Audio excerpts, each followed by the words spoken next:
Bien-aimés frères et sœurs en Christ, à vous comme rachetés, je voudrais encore adresser une petite vidéo, un petit message suite à la précédente, pour encore un peu plus mûrir quelques pensées liées à la 6e parole de la croix, c'est accompli, que nous trouvons en Jean 19. Je voudrais encore relire dans l'évangile selon Jean au chapitre 4 et au verset 34.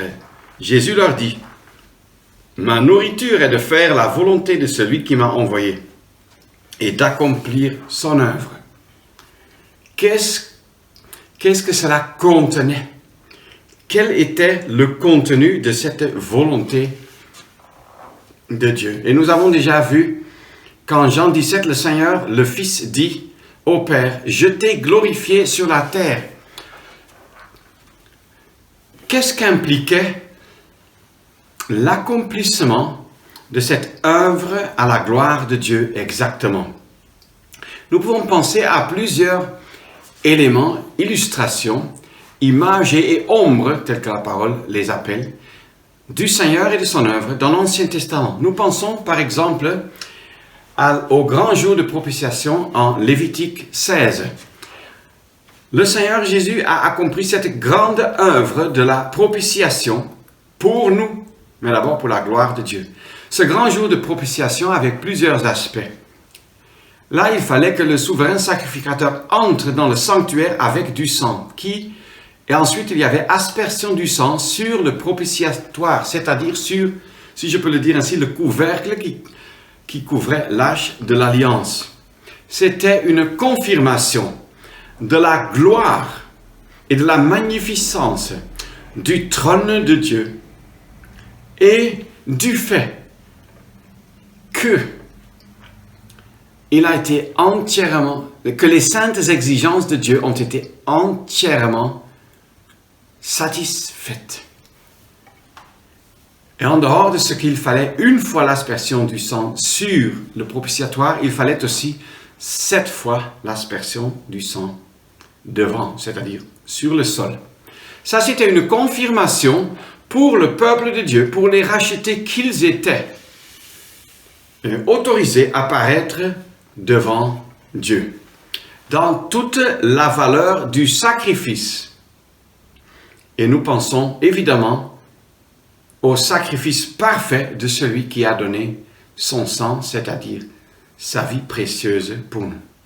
Si nous pensons encore à d'autres illustrations dans l'Ancien Testament qui montrent comment il fallait que la gloire de Dieu soit restaurée et manifestée et magnifiée, alors nous pouvons penser par exemple aussi à des types ou des ombres telles que le sommeil profond qui est tombé sur Adam, pour que dans ce sommeil profond, par ce sommeil profond, il reçoive une épouse. Et c'est par la mort que Christ a reçu son épouse qui est l'assemblée. Pense aussi à Abraham et Isaac en Genèse 22, où il est clairement dit: « Offre-le là en holocauste sur la montagne donc de Moria. » Cette montagne dans la zone de Jérusalem qui nous parle du lieu où le Seigneur Jésus-Christ allait se sacrifier, qui nous rappelle en bref son sacrifice en holocauste, puisque l'holocauste était le sacrifice en bonne odeur, agréable à Dieu dans tous ses éléments. Et le sacrifice du Seigneur Jésus-Christ était agréable à Dieu dans tous ses éléments. Extérieurement, intérieurement, parce qu'il fallait que l'Holocauste soit divisé en plusieurs parties et que le sacrificateur se rende compte de la perfection externe et interne du sacrifice. Est-ce que nous nous occupons de ce qui est visible par les actes et les paroles du Seigneur Jésus-Christ et nous voyons sa perfection? Si nous la voyons déjà, combien plus son Dieu et Père l'a vu? Et si nous voyons des éléments qui ont à faire avec son fort intérieur, si je peux le dire ainsi, ses compassions, son amour, son cœur, son zèle pour son Dieu et Père et pour la gloire et la sainteté et la justice de son Dieu et Père. Tout cela nous impressionne, mais combien plus cela a émerveillé et rendu heureux son Dieu et Père.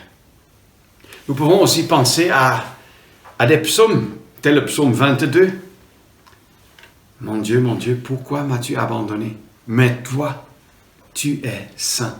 Et à la fin du psaume, Christ rend hommage à Dieu et prend soin que les rachetés de plusieurs dispensations même rendent hommage à Dieu.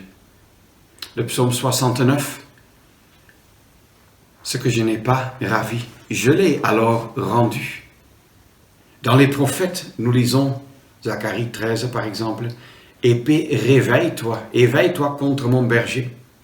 En Ésaïe 53,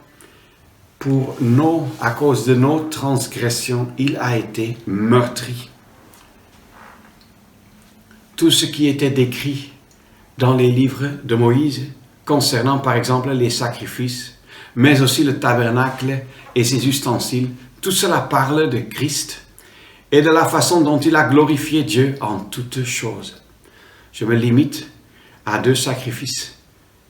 Au sacrifice pour le péché d'abord. Dieu a été pleinement glorifié et satisfait parce que sa gloire a été restaurée, son honneur a été garanti sur cette terre où lui-même avait été d'abord insulté et offensé, et il l'est même encore de nos jours par chacun qui persévère dans ses péchés.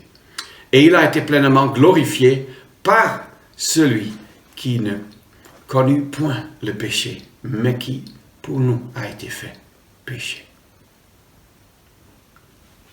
Je pense aussi à l'Holocauste auquel je venais déjà de faire allusion. Ce sacrifice nous parle de Christ qui s'est donné lui-même en sacrifice d'odeur agréable, de bonne odeur à Dieu, selon Éphésiens 5, verset 2, entre autres.